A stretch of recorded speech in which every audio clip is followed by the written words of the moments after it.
Good morning to everyone. I'm happy to see that I think no one left the program yet. It means that you enjoyed yesterday the program. We have still 4 days to go, and I hope that the last 4 days will be as good as yesterday. So I've been asked to speak about 10 minutes on how to define our battlefield, and I had a very long thought about that because actually at New Direction we work on all issues. What is the most important? Climate change, the economy, free market versus regulation, federalization, decentralization, everything is important. So what is the most important? I think the most important for us as a foundation is to set up the agenda, to have an impact on the political agenda. Why? Yesterday when Daniel Akai mentioned that when the left is coming with a, let's say, dumb idea, they would like to increase, let's say, the reduction of CO2 by 55%, and we know it's not feasible. He said that we don't have to come up with another idea against this first idea. I'm not sure it's a good idea. It's a good way to do, because when the idea is on the public space, we have to fight this idea. But it's not always easy because the left is promising a lot of things to the citizens, things that they cannot achieve. So what can we do? I think that we have to act before that. So having an impact on the political agenda to make sure that we will have a control of that. It's not easy, of course, because we have to find new ideas, to be creative. It's not enough to just say, let's wait, we are on the good path. We discussed yesterday also the problem of people who feel that they are left behind. It's not enough, as Hannah said, to just tell to them, you will see in 10 years your life will be better. We need to be a bit more proactive than that. And I think that that's the main goal of the foundation, is to have this kind of impact. However, it's not easy, as I mentioned. We can see, for instance, that the last time the center-right in Brussels had a big impact, so let's keep the Macron-Merkel binom, it was when they suggested to increase the public spending. So it means that when the right is having an impact, because they had a big impact, actually they are doing the opposite that we would like to see. We don't want to increase the debt to public spending. We understand that, of course, we need to create a recovery fund. It was a pandemic, a global pandemic. But the question is, can we have an impact on the agenda by sticking in our framework, ideology, and not by playing on the same field than the left? I think that maybe 15 years ago in Brussels, I'm talking about Brussels, I'm talking about EU politics because that's where we of course, act. It was maybe easier for MEPs from the center-right to propose something because we had the unofficial backup of the Commission. The Commission did a great job by lifting some taxes, fees, and so on. But now we can see that the new Commission is doing something else. The only proposal they do is digital taxes, carbon border tax. They are trying to find new budget in order to fund their public spending. So even now we cannot say that the Commission is helping us in order to achieve our goal. That's the first problem that I can see that our main battlefield is to have an impact on the agenda. However, there's a second problem, is that when we are coming up with new proposals, new ideas, something new, the left is not attacking our ideas, they quite often attack the messenger. Who is sending the message? So they will undermine the person or the party, but not the main idea. I will give a quite concrete example. I'm not talking about the good or the bad policy, but let's take the policy, the social policy, which has been implemented in Poland. So 4 years ago, the Polish government created a new fund in order to help families to increase the rate of natality. So basically, each family will receive 100 euros per month for the second kid. We can discuss if it's a good idea or not a good idea, of course, but the main problem was that no one acted the idea. The main opposition was to say populists did that in order to get more votes. They didn't assess if the policy will have a positive impact on families or not on the natality rate. I just had a baby 4 months ago, and I received 1,000 euros for the baby in Belgium. No one is complaining about that. But when the center-right or the conservative right is proposing the same idea, you can see that that's all directly attacking the messenger.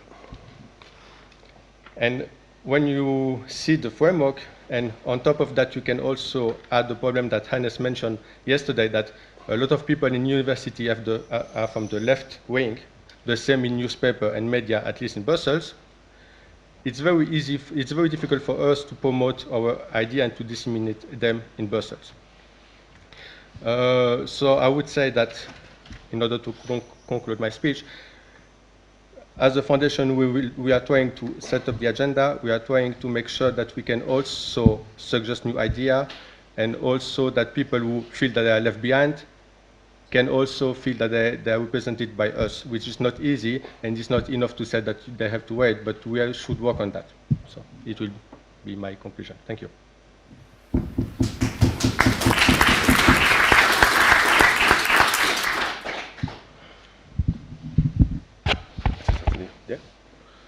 Buenos días, no sé si me escucha bien, sí, ¿no? Bueno, en primer lugar, muchas gracias a la Fundación Civismo y a Juan Ángel Soto por su invitación y mi enhorabuena por organizar este curso de verano, y a Witold, a su vez, por darle apoyo y soportarlo y hacerlo posible. Es un curso de verano que ha contado, por lo que he visto en el programa, con personas desde luego mucho más interesantes del que habla. Y bueno, y ciñéndome, intentando no ser muy... sin alargarme mucho, y puesto que me han dicho que tenemos 10 minutos cada uno, yo básicamente el tema de la sesión era definiendo el campo de batalla y nuestros adversarios ideológicos. Entonces, bueno, yo en el poco tiempo del que dispongo, evidentemente, antes de definir el campo de batalla, y que se presupone cuando uno lo define es porque quiere presentar o comparecer en la batalla, pero yo no voy a hablar en este caso de cómo comparecer, sino en dónde creo yo que nos encontramos, o en el campo de batalla en el que debemos movernos. Con la caída del derribo del muro de Berlín, que simboliza el fracaso del comunismo como modelo social, económico y político, entramos en una fase en la que pensábamos que todo iba a ir muy bien, las economías estaban creciendo, se había logrado derribar una ideología totalitaria sin tener lugar una gran guerra o una tercera guerra mundial, y ese éxito probablemente nos llevó a caer en la tentación de dar por cerrada la historia y alcanzar una época pospolítica donde ya no hubiera conflictos ideológicos ni grandes relatos, solo gestión, y por tanto solo gestión económica, liderazgo técnico y administración del día a día. Esto era también un poco en línea con el famoso libro de Fukuyama del fin de la historia.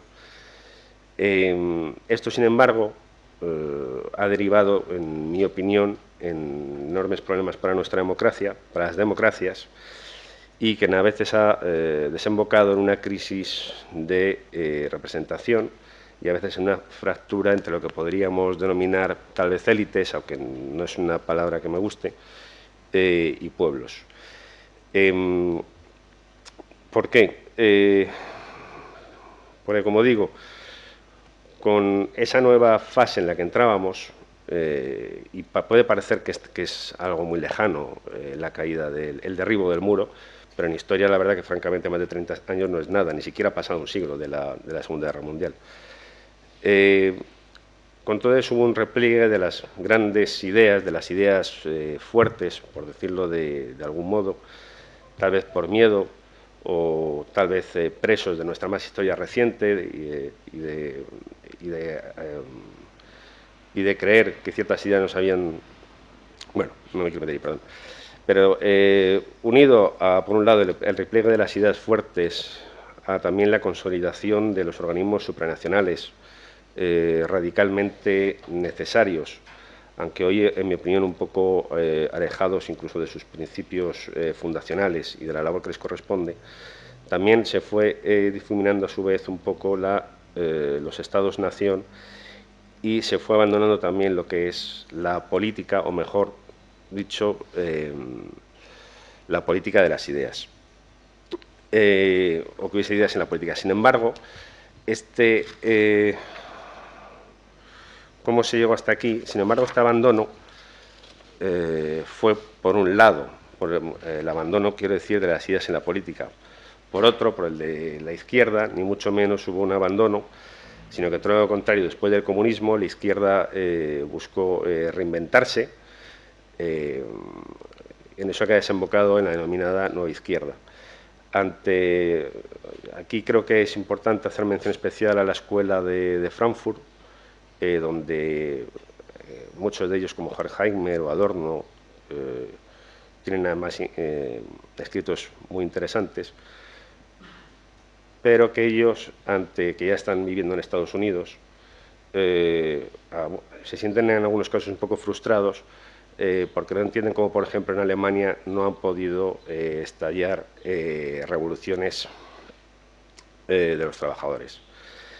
En cierto modo, lo que había sucedido, en mi humilde opinión, es que la lavadora había vencido la causa revolucionaria, es decir, que los trabajadores con el capitalismo se habían ido beneficiando y habían ido prefiriendo consumir y disfrutar de lo que le ofrecía el capitalismo a embarcarse en proyectos revolucionarios que en los países del este no había llegado a nada sino hasta a miseria y pobreza.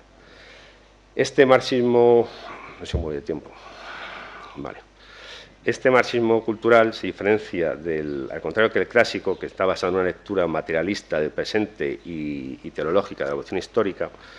El marxismo cultural, que es de raíz gramsciana, es un compendio de teorías caracterizadas por la disolución, sin embargo, de todas las certezas culturales que han organizado o a través de las cuales han organizado las sociedades occidentales durante siglos. El lenguaje, la autoridad, la idea de familia, herencia, nación.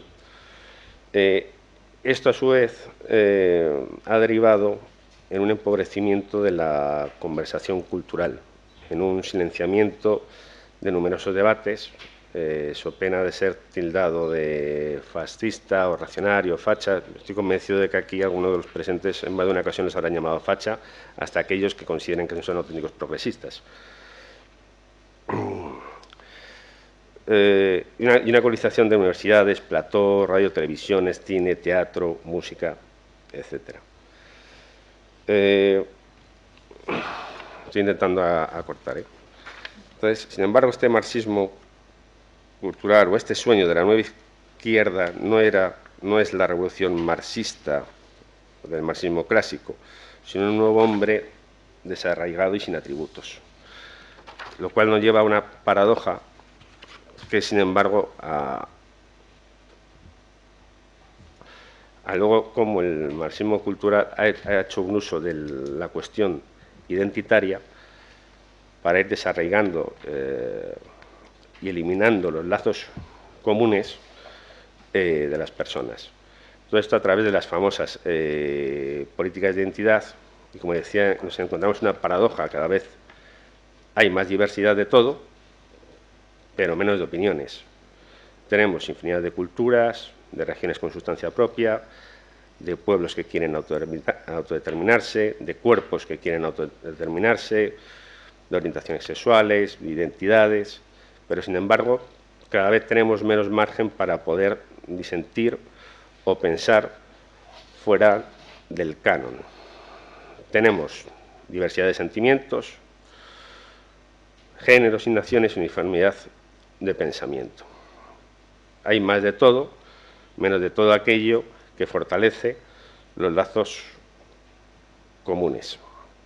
Todo esto, a su vez, de modo que enarbolar los valores de la razón frente al sentimiento, de la continuidad histórica frente a la destrucción de la comunidad, frente a la deriva individualista en el peor de los sentidos, es decir, sin una concepción, sin una conciencia comunitaria, se ha convertido en algo, yo creo, incluso contracultural o canalla, si se quiere decir.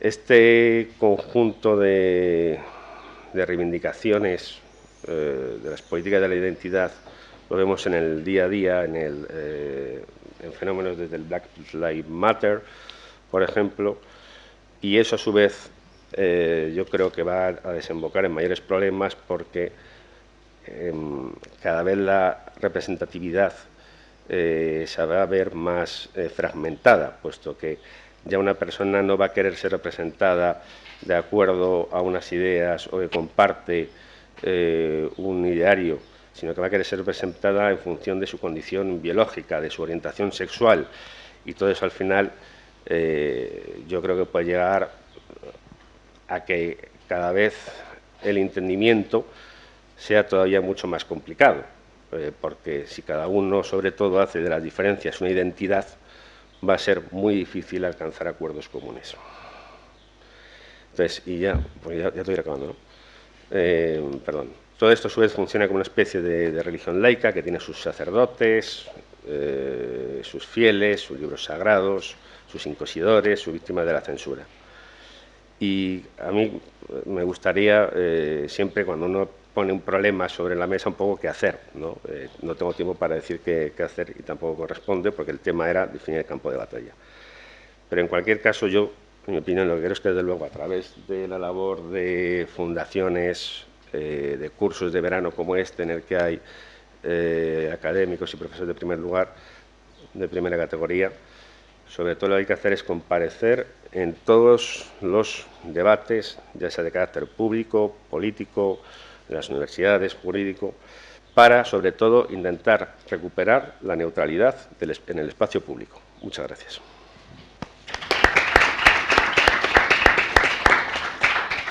No he pasado mucho de tiempo, ¿no? No, has hecho fenomenal, Jorge. Well, thank you very much. So I've been taking notes from the two previous presentations. And I tried to fill in some of the gaps I think I can see. So there's no doubt that the world is an evolving and really complex set of ideas, interests, etc. So it's not easy. That's the first thing. It's not easy to identify the most important challenges we face today, and therefore those who provoke them or who benefit from them, namely our ideological opponents, which is the title of this lecture. And it is very important because in order to, as Jorge just said, in order to fight this battle, we need to know who we should fight and why, and, well, the how comes always a bit later. We can discuss this later on if you want. So as I see it, there are three, not one, but three battlefields. Now, the ideological opponent is the same, but it plays out differently in these three different battlefields insofar as the shape it takes and the strategy it follows, it's also different. So let me briefly outline the three, because I know we don't have much time, and I really want to, I'm looking forward to listening to your thoughts in the Q&A. So first, you know, the usual suspect, especially in this course, would be the left, which is always radical in its nature, though not always in practice. Well, today it is. So mainstream leftism is pretty much radicalized, I would say. And that makes it a formidable opponent that we should take really, really seriously. That's why all of those who think that the culture war and the politics, doesn't really apply or affect them, they are, dead wrong to think that. Now, contrary to what we heard yesterday, I don't think the left is really concerned anymore with equality. I think their current obsession, as Jorge just mentioned, is identity. So the whole agenda of dividing societies into collectives or tribes where individuals don't matter at all, that's not the pursuit of equality. Quite the contrary. As a matter of fact, dividing along racial or sexual features is by definition anti-egalitarian. So the new fetish of the left is identity, not equality. Okay, so our goal, which is not the point of this lecture, but our goal should be to go back to equality with that surname, equality before the law, which was a pretty good outcome, I think. So as we all know, the left needs to divide and conquer, or divide to conquer, right? So fracturing societies and then try to to instrumentalize these collectives and to fight them or confront them and use that dynamic of confrontation to its own interest. This is what the left does best, right? Now, thanks to liberal democracy, free market, etc., prosperity in general, they can no longer divide societies along the lines of, the working class and capitalists, etc. So, hence, let us create collectives. Let us, have them fight to each other. And that's the whole point also of identity politics, which is what Jorge just referred to as well. Now, the second battlefield I think we should be aware of is a bit counterintuitive, because my concern is also, I'm really concerned about the reaction, actually, of the right to this radicalization of the lefts. I'm speaking now of the right as a whole. I know this is not very strict terminology speaking, okay? But the right as a whole. So I'm afraid we cannot just imitate what the left has done over the past few years or few decades. So we cannot use education. We cannot use public institutions. Jorge just mentioned neutrality. We cannot police speech. At least not without any regard for freedom. I know many of you would disagree with me because, to balance the whole, battlefield, there needs to be some degree of push to the opposite direction, right?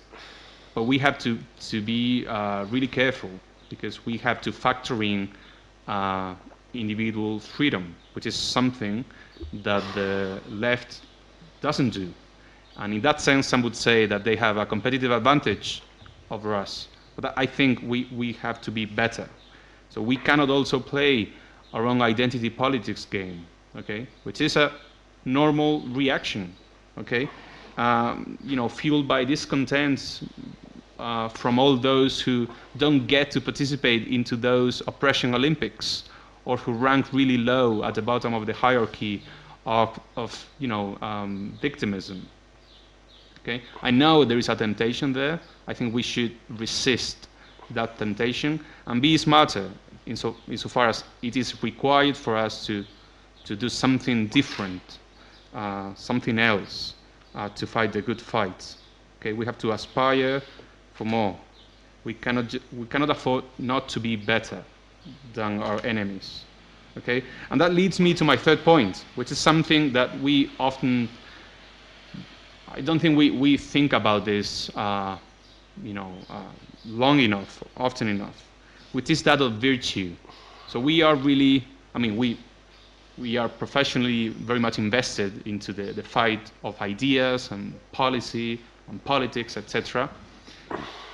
But we also have to think in introspective to some extent, and to nurture virtue, because we cannot have a good system. We won't have a good system without good people in it.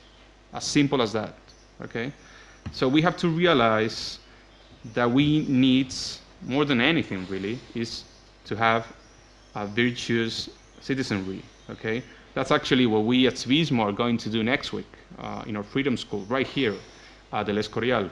Okay, we are, getting together a number of undergraduate students to have them, explore who they are. Okay, to get to know them. Okay, and try to release their own, their full potential to some extent. Okay, and I think that's very much needed. So as I said at the beginning, the enemy is the same in these three battlefields. The enemy is the enemy of freedom, okay? Both in our opponent's camp and sometimes in our own camp, okay? Among our friends who are, having this temptation of just doing what the left has done, some retaliation, okay? Now, contrary to what we heard yesterday in Professor Schwartz's lecture, I think that negative freedom is not enough. I don't think that freedom from coercion, from intervention, etc., is enough. We need some positive freedom as well. Freedom to pursue happiness, some would say, to pursue our own conception of the good life, to get to heaven, in case you have in case you're Christian, etc. So, in other words, freedom ought to be seen not as some liberals or within the liberalism camp would say an end in and of itself, but a means to a different end, a better end. Okay, and I think that's also where virtue plays its role. Therefore, that's what I think it's so important. Again, we cannot have a good system without good people, regardless of them being right-wingers or leftists. Okay, and that's something that the left really needs to understand. Hopefully, okay, with its moral relativism, etc. But also, as I said before, the rights. Thank you very much.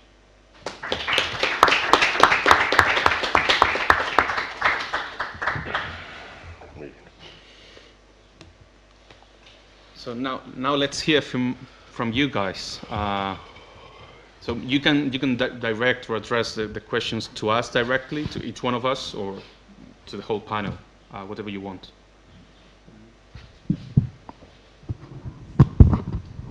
Don't be shy.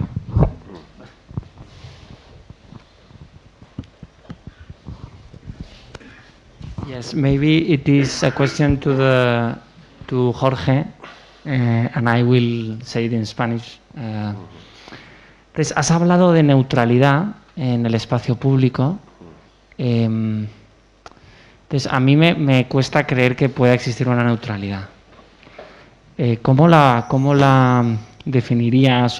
Porque me interesa, o sea, me parece que es lo deseable y lo ideal. Pero a veces digo, pues no es posible. Entonces, ¿cómo tú la definirías o cómo crees que se puede llegar a esa neutralidad? No sé, me interesa el concepto.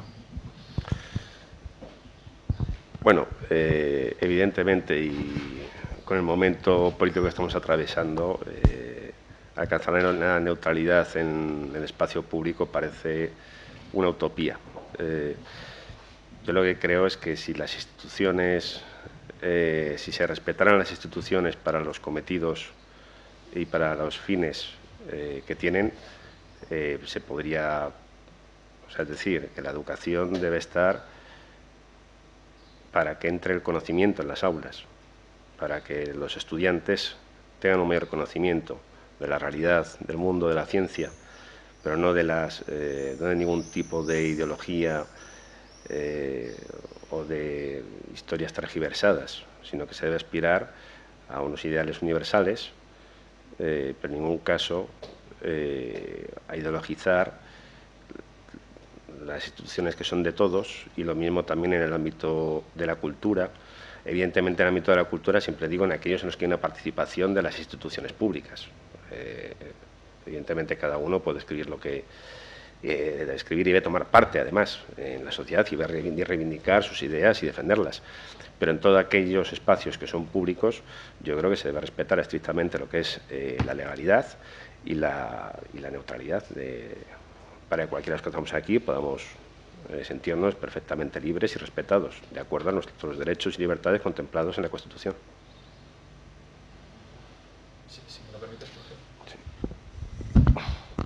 Sé que la pregunta no era para mí, pero a lo mejor puedo ayudar aquí un poco. No, mejorarla no, completar. Porque estoy 100% de acuerdo con lo que ha dicho Jorge. O sea, yo primero, yo creo que hay un estadio previo que es definir qué entendemos por neutralidad, la llamada neutralidad liberal, que es una especie de animal mitológico que realmente no existe, ¿vale? O sea, en el campo de la filosofía política tenemos autores que la neutralidad liberal la predican de los principios de justicia, ¿no? Sería, por ejemplo, el caso de John Rawls. Otros que van un paso más allá y que dicen que todas las decisiones de política pública han de ser neutrales en su justificación. Ese es el caso de un tal, por ejemplo, Jonathan Kwon. Entonces, Entonces, yo creo que en ese sentido, bueno, desde luego que haya una neutralidad en la justificación de todas y cada una de las políticas públicas me parece una imposibilidad práctica, entre otras cosas porque las instituciones públicas a veces las vemos como entes flotantes, pero son personas y tenemos nuestros sesgos, ¿no? Y nuestros intereses y nuestras agendas particulares. Pero yo creo que ese mantenimiento de la neutralidad o esa asepsia valorativa o normativa en la esfera pública se puede conseguir hasta cierto punto, primero y en primer lugar, desideologizando las instituciones, como pues, a lo mejor creando mecanismos, por ejemplo, de elección de la cúpula o la dirección de estas instituciones públicas, ¿no? De manera que no haya injerencia o que no se cambien esas direcciones cuando llega un partido u otro al poder. O sea, hay ciertos mecanismos de prudencia que ayudan a conseguir algo parecido a esa neutralidad. O sea, yo creo que a lo mejor podemos empezar a conformarnos con eso, ¿no? Pero ahora yo creo que el ambiente está cada vez más polarizado, como hablábamos, y esto no ayuda a que haya neutralidad, sino todo lo contrario. Es un juego de suma cero, ¿no? Donde se invierte la regula áurea. Ya no es no le hagas al otro lo que no quieres que te hagan a ti, sino hazle al otro cuanto más mejor, porque cuando él llega al poder te va a hacer lo mismo. Entonces, ¿no? Oprímelo al máximo porque él va a hacer lo mismo. Entonces, claro, ¿dónde hay espacio para la libertad? Que es un poco lo que también mencionaba, ¿no? ¿Se puede dar la batalla cultural, por ejemplo, respetando la libertad? No es fácil. Hay que intentarlo, pero no es fácil.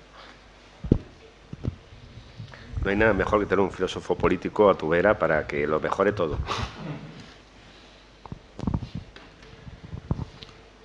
I would like to ask Juan Ángel Soto, because you mentioned that left has been radicalized and the left is no longer about equality, but about identity.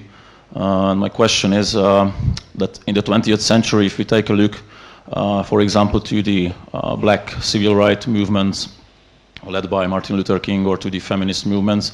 These were about mainly reaching the equality in a way that not to be judged according to your color or by your sex, but about your performance. So it's kind of a meritocratic approach. And Douglas Murray is writing about that these movements, when they reach equality, they do not stop, but they starting to fight about privileges, so giving privileges to these groups.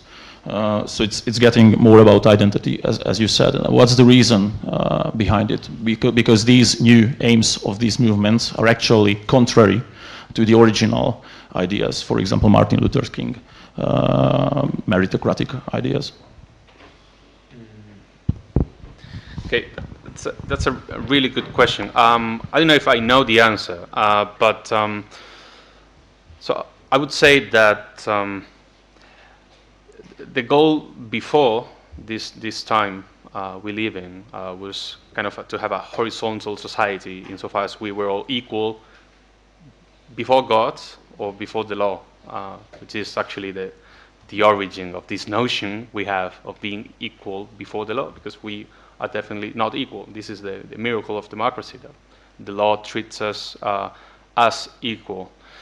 Now we have a vertical dimension, okay? It's no longer a flat network, but a hierarchy of privileges, okay? As I put it right before, this oppression Olympics that some people refer to. So I wouldn't say, so also thinking of this as, as a horizontal line or a vertical line, I would think of collectives also in that fashion. Why? Because we tend to think that collectives have, general voice, the voice of the Black Lives Matter collective, or the feminist movement, or the LGBT community. That's not the reality. So underneath the veil of the collective, okay, the tribe, there is a voice. So there is a hierarchy underneath that who speaks for the people, okay?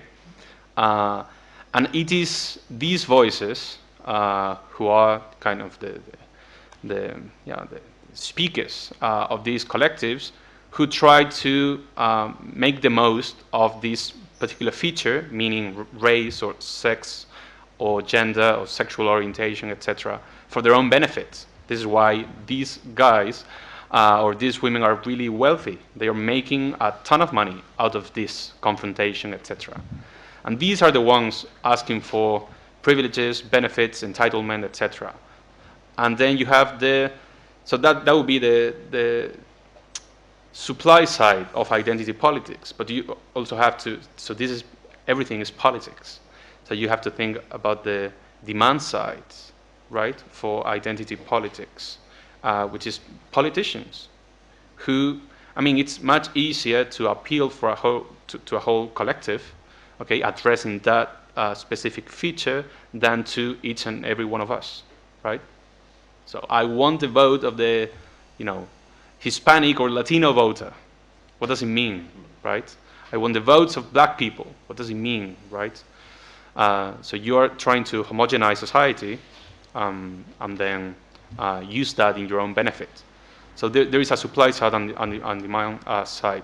Now, Douglas Murray puts it, actually, I think he uses the metaphor of a train.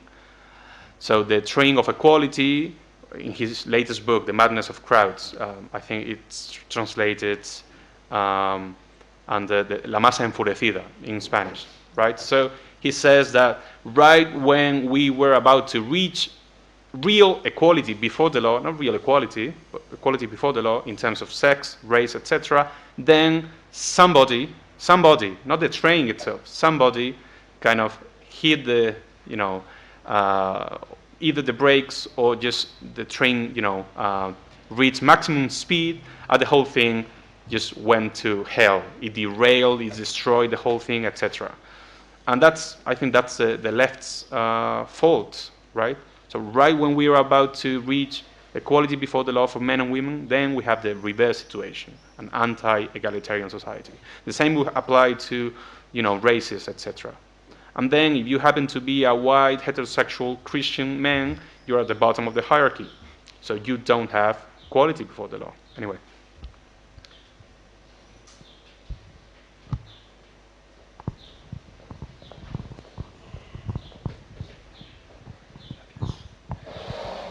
Rodrigo Ballester, Matías Corvinos Collegium in Budapest. Muchas gracias a los tres. It's a question that is directed to all of you, maybe a bit more to Mr. de Chevilly.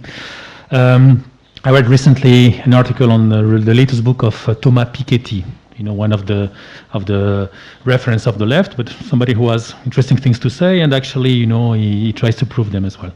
He speaks about the Brahman left. Basically, the left today, this is also already a point on which all of you already touched upon, is basically not the parties of the working class anymore, it's the party of the urban elites, basically. And when I was reading that, I said, no, but that might be actually good news, no? Because in terms of quantity, in terms of voters, the left might be hegemonic on the culture, in the media, in the elites, in the European Parliament, for sure. But at the end, one man, one vote, they vote, and basically, if the working class feel abandoned, that might be also like, the beginning of this democratic shift. So this is something, for example, that Vox already started to do in Spain. No one can claim that Vox is a party only of elites or classic conservatives. What about the European parliaments? Do you see that coming? And basically, how can we make the conservative thinking, the conservative parties more attractive to the very, very classic working classes? This happened already in the US. I mean, Trump, the white trash, for example, the so-called white trash, which is a very, very pejorative term. How can we also, take advantage of this situation? Because if the left now is, focusing on very influential people, but basically that are less, like elites are by definition a minority. How can we, take advantage of this situation, to change also the democratic, effect of that? And that applies to all of you, but especially maybe in the European Parliament, which is still, a bastion that it seems, very difficult to take. Thank you. Thank you for your question. Indeed, it's a very good comment, and also I would like to make a link with what Juan said, that the left is talking about identity, but they're taking all the parliament with them, so we knew a part of EPP.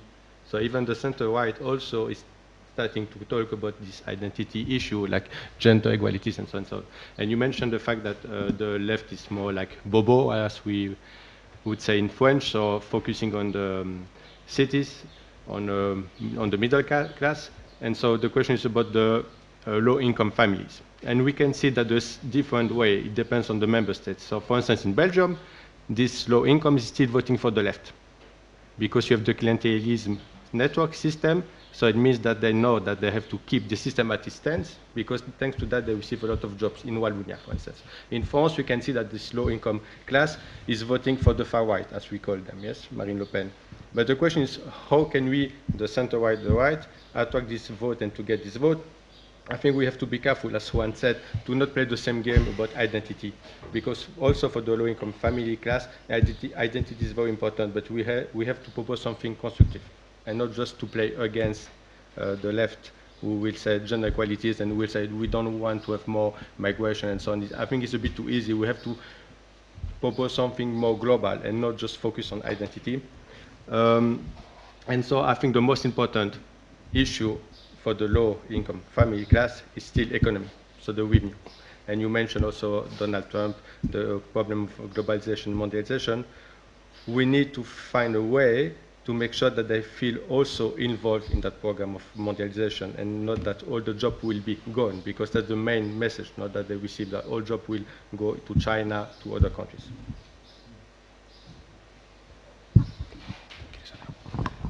No, pues como estábamos de por medio, no. Bueno, muchas gracias a los tres. So this would be a question to Juan Ángel, but I would be happy if any one of you could also complete it. Coming with the three distinctions of the battlefield that you made, I was wondering how we could address virtue, because I think that sometimes nowadays virtue is used as a way to divide and conquer by the left. And I would like it is seen as a restriction of freedom instead of like a potential of freedom, no? And so I was wondering how could we address that so that the left does not attack us based on virtues.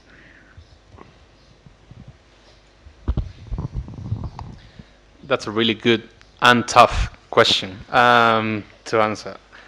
Now, before responding your question, I would like to say something about what Witold just said regarding the fact that we cannot afford to play the identity politics game as the left has done. And I wanted to say that even the mastermind of the so-called national populist movement, Steve Bannon, said that that movement had two main engines, so to speak, which were fear and anger. But those two are fuels that tend to run out of really fast. Okay, so he knew that the national populist movement needed to come up with something else, okay, to survive in the medium and long run, okay? Anyway, so to your question, it's hard because virtue, so when I speak of virtue, I'm not referring to those norms and customs, etc. of society, which was the take Pedro took, Professor Schwartz took yesterday. I'm referring to the tools we need to use to live a good life. And that leads us to the question of what it is, a good life, which would lead us to define objective truths, which is something really hard and really politically incorrect these days, right? But I think, so one way to appeal and appease our adversaries when it comes to defining some minimum objective truths would be maybe, I don't know, I'm not an expert here, but maybe to talk about the whole theory, the modern theory of human rights. So if you take a look at the theory of human rights, they would be the consequence of what we used to brand natural law, and before that, divine law, right? So there is something objective that applies to us all, which is universal, etc., although some would say it's a Western invention, etc. So I think we can go there and warn them, listen, if we don't sit down and talk this through and say that these truths we hold as objective, universal, etc., we will end up not knowing why on earth we have a right to life, or dignity, or freedom, etc. Right? So we are going so apart from these objective truths that we used to have that we are going to end up, as I said, not knowing the reason why we hold these human rights as human rights. Okay, so maybe that's one way to do it. Another way to do it would be through the our own exercise of freedom, and doing, if not in a religious way, in a stoic way, which would be virtue because of virtue as an end. But that would be a good enough way to do it, at least for now, I think. As a Stoic would put it, Seneca would put it, not to live a long life, but a noble life. Okay, I think that's a good enough goal for now. And if you think about this, if we had, so you cannot have an open society, a liberal society, without the virtuous populace. You cannot. Okay, you cannot exercise properly the virtue, the so-called liberal virtue of tolerance, if you don't have a virtuous citizenry. Okay, you can have open and polite discussions if you're not virtuous. Plus, if each and every one of us, I know this is it will sound really optimistic, but if each and every one of us, commits to be the better version of himself or herself, the West doesn't need any rescue or reconquest. Okay, it will be regained. Okay, not by anyone, but by everyone. Okay, by also respecting freedom, which is great, in my opinion. So I don't know if this answers to your question, but this is how I like to think about this. Now, it's not easy. It's much easier not to respect freedom, and it's really effective, as we've seen with the left. But I think we should aspire for more, for better.